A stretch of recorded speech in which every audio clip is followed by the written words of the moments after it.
Hi I reviewers, life coach and relationship expert Ram మెట్టు గారు మనతో ఉన్నారు, మాట్లాడదాం. హలో అండి. హాయ్ అండి.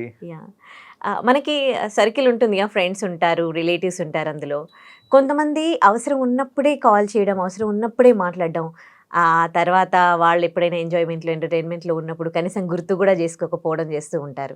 సో అలాంటి వాళ్ళని ఎలా డీల్ చేయాలి, వాళ్ళతో అంటే ఫ్రెండ్షిప్ మెయింటైన్ చేయాలా, రిలేషన్షిప్ మెయింటైన్ చేయాలా అని అర్థం కాదు. సో ఇలాంటి సిచ్యువేషన్స్ని ఎట్లా హ్యాండిల్ చేయాలి, అంటే వాళ్ళని ట్రస్ట్ చేసి వాళ్ళకి హెల్ప్ చేయొచ్చా, వాళ్ళతో రిలేషన్షిప్ మెయింటైన్ చేయొచ్చా, ఏమంటారు? సి అందరు అఫెండ్ అవుతూ ఉంటారండి. జనరల్గా ఏంటంటే ఎవరన్నా సరే అవసరానికే వీడు నా దగ్గరకు వస్తాడు, అవసరం లేనప్పుడు నన్ను మర్చిపోతాడు, నన్ను పట్టించుకోడు అని చాలామంది ఏంటంటే they feel bad for it. నేనేమంటానంటే డోంట్ ఫీల్ బ్యాడ్, మీరు ఒక దేవుడిలాగా ఫీల్ కాండి. దేవుడు కూడా అంతే కదా, మనకు అవసరం ఉన్నప్పుడే దేవుడా దేవుడా అంటూ ఉంటాం. మీరు ప్రశాంతంగా ఉన్నప్పుడు దేవుడిని మీరు తలుచుకుంటారంటే నో, అబ్సల్యూట్ చాలా తక్కువ మంది. సో ఎంత బాధలో ఉంటే, ఎంత అవసరంలో ఉంటే అన్నిసార్లు తలుచుకుంటారే కానీ నిజంగా హ్యాపీ లైఫ్ లీడ్ చేసేటప్పుడు, నిజంగా ఫుల్ సంతోషంలో ఉన్నప్పుడు దేవుని మనం ఎన్నిసార్లు తలుచుకుంటామంటే తగ్గిపోతుంది, the intensity comes down, right? So నిజంగానే మిమ్మల్ని ఎవరన్నా అవసరానికి తలుచుకుంటున్నారంటే మీరు దేవుడే.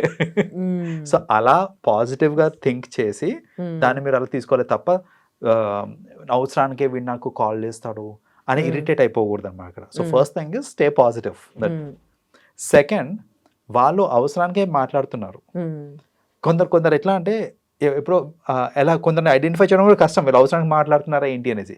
ఎందుకంటే వాళ్ళు ఎప్పుడో జనరల్గా ఫోన్ చేయరు, సడన్గా ఫోన్ చేసి డైరెక్ట్గా ఇప్పుడు నాకు ఈ హెల్ప్ కావాలి అని అంటే చండాలంగా ఉంటుంది అనేసి వాళ్ళు ఏం చేస్తారంటే ఎలా ఉన్నావు, చాలా రోజులైంది మాట్లాడి అది ఇది అనేసి ఫస్ట్ సోదంతా చెప్తారు.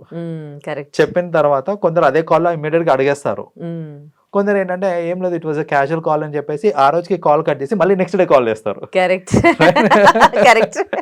స్ట్రాటజీ ఏంటంటే అవసరానికి కాల్ చేస్తారు అనుకోవద్దు అని ఫస్ట్ క్యాజువల్ కాల్, అది అయిపోయినాక నెక్స్ట్ డే మళ్ళీ కాల్ చేసి the come to the point, like నాకు యాక్చువల్లీ ఇది వాట్ ఎవర్ దే నీడ్ అది అడిగేస్తారు అనమాట. సో అలాంటి వాళ్ళని ఎలా హ్యాండిల్ చేయాలి, ఎలా డీల్ చేయాలి అని అంటే ఫస్ట్ ఆఫ్ ఆల్ మీరు వాళ్ళు అడిగే హెల్ప్ ఏదైతే ఉందో ఆ హెల్ప్ చేయడం వల్ల వాళ్ళకి ఏదైనా బెనిఫిట్ అవుతుంది, బట్ మీకు నష్టమేం కాదు అని అంటే హెజిటేట్ కాకండి, దట్స్ ఓకే. ఎందుకంటే రేపు పొద్దున మనకు కూడా ఏదైనా అవసరం పడవచ్చు, ఎవరితోటన్నా అవసరం పడవచ్చు, రైట్? వాడితోటే అవసరం పడవచ్చు. కాబట్టి వాడికి హెల్ప్ చేసినంత మాత్రాన నాకు నష్టమేం లేదు. సపోజ్ ఎవరితో రిఫరెన్స్ అడిగాడు అనుకోండి, నాకు పొలిటికల్ ఇన్ఫ్లుయెన్స్ ఉంది, రిఫరెన్స్ అడిగాడు, సరే ఆ రిఫరెన్స్ ఇచ్చాము అని అంటే ఆ పని అయిపోద్ది కదా, నాకు పోయేది ఏముంది, ఆ పని అయిపోతుంది అంటే వాడు హ్యాపీగా. రేపు పొద్దున నాకు వాడితో ఏదైనా పని ఉందంటే పాసిబుల్, అలాంటివి చేయండి. పర్సనల్గా మీకు లాస్ వస్తుంది దానివల్ల. ఫర్ ఎగ్జాంపుల్ చాలామంది ఏంటంటే రెగ్యులర్గా టచ్లో ఉండరు, సడన్లీ ఫోన్ చేసి నాకు ఒక 1 lakh సర్దవా ప్లీజ్, నాకు అర్జెంట్ కావాలి, లేకపోతే 50,000 మానిటరీ బెనిఫిట్స్ అడుగుతాం, మానిటరీ హెల్ప్ అడుగుతుంటారు జనరల్గా. సో మానిటరీ హెల్ప్ అడిగినప్పుడు ఏమవుతుంది అని అంటే అలాంటి వాళ్ళు తిరిగిస్తారు అనే దానికి స్కోప్ చాలా తక్కువ. టేక్ ఇట్ ఫర్, నన్ను తిట్టుకున్నా పర్లేదు, టేక్ ఇట్ ఫర్ గ్రాంటెడ్. అలా ఎప్పుడో ఒకసారి కాల్ చేసి జనరల్గా టచ్లో లేరు, సడన్లీ కాల్ చేసి డబ్బులు అడుగుతున్నారు అని అంటే వెనక్కి రావని టేక్ ఇట్ ఫర్ గ్రాంటెడ్. కొందరు ఇస్తారేమో, బట్ మోస్ట్ పీపుల్ ఇవ్వరు, రైట్? సో ఎందుకంటే మీకు చిన్న లాజిక్ చెప్తాను చూడండి. వాడికి క్లోజ్ సర్కిల్ ఆల్రెడీ ఉంటుంది, వాడి ఫ్యామిలీ మెంబర్స్ ఉన్నారు, వీళ్ళందరినీ వదిలేసి నేను అడుగుతున్నాడు వాడు. You are not in touch, regular touch లో లేవు, రెగ్యులర్ గా టచ్ లో ఉండే వాళ్ళని అడగట్లేదు, ఫ్యామిలీ మెంబర్స్ అడగట్లేదు, ఎవరిని అడగట్లేదు, నిన్ను అడుగుతున్నాడు అని అంటే 2 things, వెనక్కి ఇచ్చే ఇంటెన్షన్ లేదు స్ట్రైట్ ఫార్వర్డ్, లేదా ఆల్రెడీ వీళ్ళందరి దగ్గర అప్పులు చేసేస్తాడు, మళ్ళీ వీళ్ళు అప్పు ఇయ్యరు, కాబట్టి కొత్త సోర్సెస్ ఎదుర్కొంటున్నారు ఇప్పుడు వాళ్ళు, రైట్? సో అలాంటి టైంలో what I say is straight forward denial. మీరు మొహమాటానికి పోయి అవునా సరే చూద్దాంలే అని చెప్పేసి నేను 50,000 ఇవ్వలేను కానీ 40 ఇస్తాను లేకపోతే 30 ఇస్తాను, అవసరం లేదు. వాళ్ళు అవసరానికి ఫోన్ చేశారు కదా, మీరు స్ట్రైట్ ఫార్వర్డ్గా వాళ్ళ ఫీలింగ్స్ గురించి ఆలోచించాల్సిన అవసరం లేదు. ఎస్ అయితే ఎస్, నో అయితే నో చెప్పేసేయచ్చు.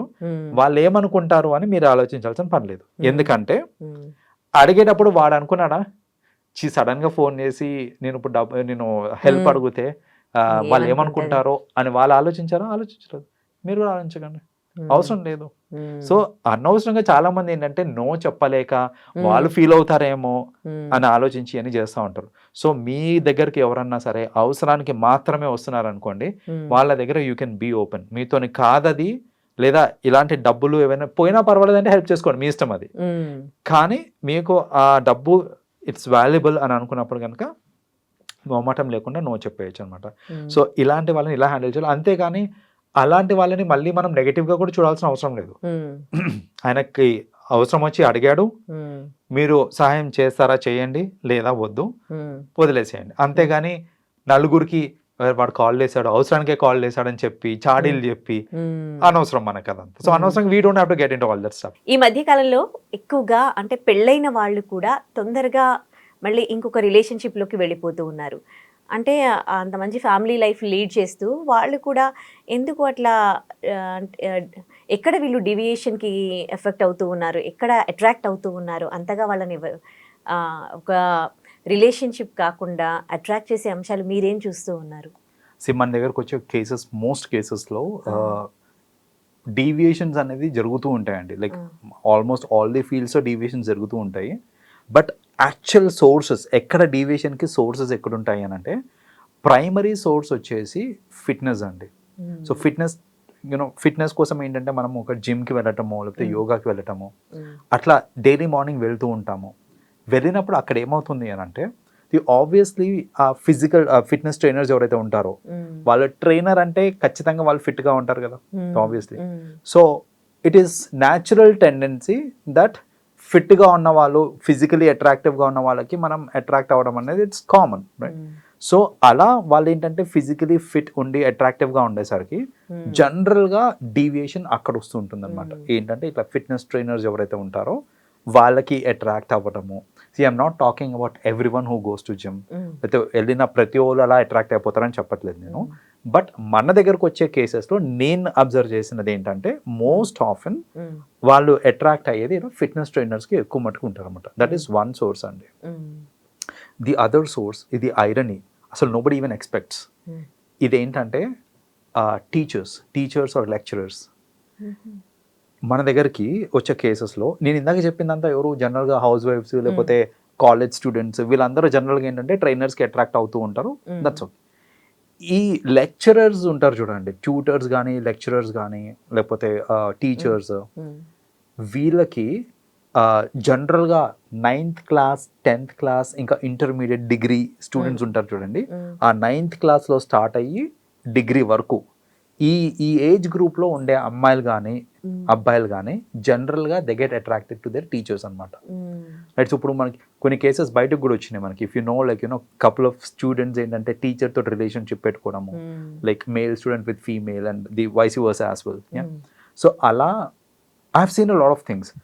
ఒకటి ఏ లెవెల్లో అంటే, మనకు ఒక పేరెంట్స్ లైక్ తీసుకో, I don't want to mention the names. ఆ అమ్మాయి she studying in 9th class అండి, అండ్ షీ క్లెయిమ్స్ దట్ వాళ్ళ స్కూల్లో ట్యూటర్, అంటే ఎలా ఉంటారంటే స్టడీ అవర్స్లో ట్యూటర్స్ అట్లా వస్తారు చూడండి, like not even full time teacher, tutor. She is madly in love with him, పెళ్లి చేసుకుంటే నేను వాడినే చేసుకుంటా అనేసి 9th క్లాస్ అమ్మాయి ఆ ట్యూటర్ తోటి, నాకు పెళ్ళంటూ చేసుకుంటే నేను వాడినే చేసుకుంటా లేదంటే చచ్చిపోతా. That's her statement. ఫినాన్షియలీ చూసుకుంటే కూడా అసలు వెల్ ఆఫ్ అండి ఈ అమ్మాయి వాళ్ళకి, అసలు ఏం తక్కువ లేదు, వీళ్ళ పేరెంట్స్ ఏం తక్కువ చేయలేదు, కావాల్సిందల్లా ఉంది. అలాంటి బ్యాక్గ్రౌండ్ నుంచి వచ్చిన ఒక అమ్మాయి స్కూల్లో ఒక ట్యూటర్కి అట్రాక్ట్ అయిపోయి పెళ్ళంటూ చేసుకుంటే వాడినే చేసుకుంటే లేదంటే చచ్చిపోతాను. వాళ్ళ parents the tried explaining in all possible ways అనమాట. ఫస్ట్ ఆఫ్ ఆల్ ఇది నీ ఏజ్ కాదు అని చెప్పడము, వినకపోవడము. అమ్మాయి నువ్వు బాగా చదువుకుంటే ఇంకా మంచి ప్రొఫైల్స్ వస్తాయి, లైఫ్లో ఇంకా బెటర్గా నువ్వు సెటిల్ అవ్వచ్చు అని చెప్పి అలా చెప్పి ఎలా చెప్పినా కూడా అమ్మాయి వినే స్టేజ్లో లేకుండా అసలు అమ్మాయి. That's when they approached me. So బేసిక్గా ఏంటంటే అక్కడ చూడండి అట్రాక్షన్ కూడా ఆ 9th క్లాస్ అమ్మాయి ఒక ట్యూటర్ తోటే అట్రాక్ట్ అయిపోవడము. అండ్ ఇలాంటి కేసెస్ చాలా తక్కువ బయటకు వస్తున్నాయి. But on a regular basis ఏంటంటే విత్ ఇన్ ది సర్కిల్స్ వాళ్ళు మాట్లాడుకుంటూ ఉంటారు అనమాట. ఇప్పుడు జనరల్గా ఫ్రెండ్స్ మాట్లాడుకుంటూ ఉంటారు, ఆ సార్ బాగున్నాడు కదా ఇట్లా. సో అలా మాట్లాడుకోవడం తప్పలేదు బేసిక్గా, ఇట్స్ ఓకే. కానీ సీరియస్ రిలేషన్షిప్లోకి వెళ్ళిపోయి నువ్వే నా జీవితం ఇదంతా ఏంటంటే కొంచెం చైల్డిష్ అది. So that is where a lot of attraction. అంటే ఈ డీవియేషన్. ఇంకోటి చెప్తా, వీళ్ళంటే పిల్లలు సరే 9th క్లాస్ 10th క్లాస్ వీళ్ళందరూ పిల్లలు, వీళ్ళు అట్రాక్ట్ అవుతున్నారు. కానీ ఎవరికైతే వీళ్ళు అట్రాక్ట్ అవుతున్నారో వాళ్ళు ఇప్పుడు వాళ్ళ అడ్వాంటేజ్ తీసుకోవచ్చు కదా వీళ్ళకి. Because they are not approaching, వీళ్ళు అప్రోచ్ అవుతున్నారు. సో అడ్వాంటేజ్ తీసుకోవడానికి 100% ఛాన్స్ ఉంది and lot of people take advantage. So ఇలా అడ్వాంటేజ్ తీసుకోవడం వల్ల వాళ్ళు తెలిసి తెలియని వయసులో అట్రాక్ట్ అయిపోయి అండ్ దెన్ స్లోలీ వాళ్ళు అడ్వాంటేజ్ తీసుకొని తర్వాత వీళ్ళు బాధపడి అరే అలా చేసి ఉండాల్సింది అనేసి. సో ఇలాంటివన్నీ రెగ్యులర్గా జరుగుతూ ఉంటాయి. సో అట్రాక్షన్కి ది అదర్ సోర్స్ ఏంటిది అని అంటే ఈ ఎడ్యుకేషనల్ సైడ్ చూసుకుంటే టీచర్స్ లెక్చరర్స్కి ఎక్కువ అట్రాక్ట్ అవుతూ ఉంటారు. అక్కడ కూడా డీవియేషన్స్ వస్తూ ఉంటాయి అనమాట. సో ఈ 2 మేజర్ చూస్తున్నా అంటే జనరల్గా అదర్వైజ్ కూడా సాఫ్ట్వేర్ కంపెనీస్లో ఎక్కడన్నా సరే అవుతుంది. But one thing which I wanted make it very clear is ఎవరన్నా సరే డీవియేట్ అవ్వద్దు అని మెంటలీ ఫిక్స్ అయి ఉన్నారో వాళ్ళు ఎక్కడికి వెళ్ళినా డీవియేట్ కారండి. మీరు ఏం చేసినా డీవియేట్ కారు. ఎవరైతే డీవియేట్ అవుదామని అనుకుంటారో వాళ్ళని మీరు ఇంట్లో కూర్చోబెట్టినా డీవియేట్ అవుతారు. రైట్. సో ఇప్పుడు just because we spoke about these things అంటే people should not take it. అంటే ఇప్పుడు వ్యూవర్స్ కూడా అంటే అరే ఇప్పుడు నా వైఫ్ని నేను జిమ్కి పంపించద్దు, లేకపోతే నా వైఫ్ని నేను అక్కడ పంపించద్దు అని వాళ్ళని ఆపేయడము, లేదా ఈ ఎడ్యుకేషనల్ నేను ట్యూషన్కి పంపించద్దు, ఇలాంటి థాట్స్ పెట్టుకోవద్దు. I'm just telling wear the deviation should be and where you should be cautious అనేసి అంతే. టోటల్ గా అవాయిడ్ చేయడం అని చెప్పట్లేదు నేను ఇక్కడ. సో ఎందుకంటే as I just told deviate అవ్వాలనుకుంటే ఎక్కడైనా డీవియేట్ అవుతారు, ఇంట్లో కూర్చోబెట్టినా డీవియేట్ అయిపోతారు. అవ్వద్దు అని అనుకుంటే అవ్వరు. సో అది మనం ఫోర్స్ చేసినా వాళ్ళు డీవియేట్ కారు. రైట్. సో అది దృష్టిలో పెట్టుకొని దానికి అకార్డింగ్లీ ఉండాలి తప్ప it's not a wrong message that పంపకండి జిమ్లకి లేకపోతే స్కూళ్ళకి పంపండి అనే రాంగ్ మెసేజ్ కాదు మనం ఇక్కడ ఇచ్చేసి. అంటే ఎక్కువగా అట్రాక్ట్ అవుతూ ఉన్నారుగా అంటే ఆ సిచ్యువేషన్లో అంటే తర్వాత వాళ్ళు అడ్వాంటేజ్ తీసుకునే ఛాన్సెస్ ఉంటాయి కదా. సో అందుకోసమని మీరు ఇట్లా డీవియేట్ అయ్యే వాళ్ళకి ఏమైనా సజెషన్స్ ఇవ్వగలరా? సో ఒకటేనండి, డీవియేట్ అయ్యే టైంలో మనకి జనరల్గా ఏంటంటే ప్రజెంట్ మీదనే ఫోకస్ ఎక్కువ ఉంటుంది. ఈ టైంకి నాకు ఆనందంగా ఉంది, లైక్ నేను వాళ్ళతో టైం స్పెండ్ చేస్తున్నప్పుడు కానివ్వండి, వాళ్ళతో మాట్లాడుతున్నప్పుడు కానివ్వండి. సో బేసిక్గా నేను వాళ్ళతో ఉంటే బాగుంది అని మీరు ఏదైతే అనుకుంటున్నారో అది టెంపరీ. ఫ్యూచర్లో దిస్ కెనాట్ బి రీరిటర్న్ కానీ లేకపోతే దీన్ని డిలీట్ చేయడం అనేది కుదరదు ఈ ఎపిసోడ్ అనేది. అండ్ ఫ్యూచర్లో ఈ episode will taunt us. And చాలామంది I'll tell you what, I'm not talking about lot of people, but కొన్ని కేసెస్లో ఎట్లా ఉన్నాయంటే వీళ్ళు అట్రాక్ట్ అయ్యి వాళ్ళతోటి ఫిజికల్ అయిన తర్వాత అవతల వాళ్ళు బ్లాక్మెయిల్ చేయడం కూడా స్టార్ట్ చేస్తారు డబ్బు కోసం. నువ్వు నాకు డబ్బు ఇస్తావా లేకపోతే మీ హస్బెండ్కి చెప్పేయాలా, డబ్బు ఇస్తావా మీ వైఫ్కి చెప్పేయాలా, ఇలా బ్లాక్మెయిలింగ్ కూడా. సో దాని నుంచి బయటికి రాలేక, ఫ్రెండ్స్కి చెప్పుకోలేక, ఫ్యామిలీకి చెప్పుకోలేక అవసరమా తంటాలు. సో అందుకనే ఎవరన్నా సరే ఇలా డీవియేట్ అయిపోతున్నారా అంటే ఐ వాంట్ దెమ్ దాట్ ఒక్కసారి ఫ్యూచర్ గురించి ఆలోచించండి. తెలిస్తే పరిస్థితి ఏంటి, ఆర్ వాళ్ళు బ్లాక్మెయిల్ చేయడం స్టార్ట్ చేసారు అనుకో ఎక్కడ పోతారు మీరు, ఎవరు చెప్పుకుంటారు. మీరు పోలీస్ కంప్లైంట్ చేయాలన్నా సరే మీరు అక్కడ నెగిటివ్ మీ మీద మార్క్ పడుతుంది అక్కడ. అండ్ అలా మార్క్ పడుతుంది అని చాలా మంది ఏం చేస్తారంటే అసలు చెప్పని కూడా చెప్పారండి, సఫర్ అవుతూ ఉంటారు లేదా సూసైడ్ చేసుకుందాం అనుకుంటారే. కానీ దానికి ఒక solution like going to the police కానీ లేకపోతే ఫ్యామిలీ మెంబర్ సపోర్ట్ తీసుకుందాము, ఇవన్నీ ఎవరు చూడరు. సో అలాంటి సిచ్యువేషన్లోకి వెళ్లకుండా ఆగడం ఈజ్ ది బెస్ట్ థింగ్ అన్నమాట. Right. Thank you so much for your valuable suggestions to us అండి. వెల్కమ్ అండి.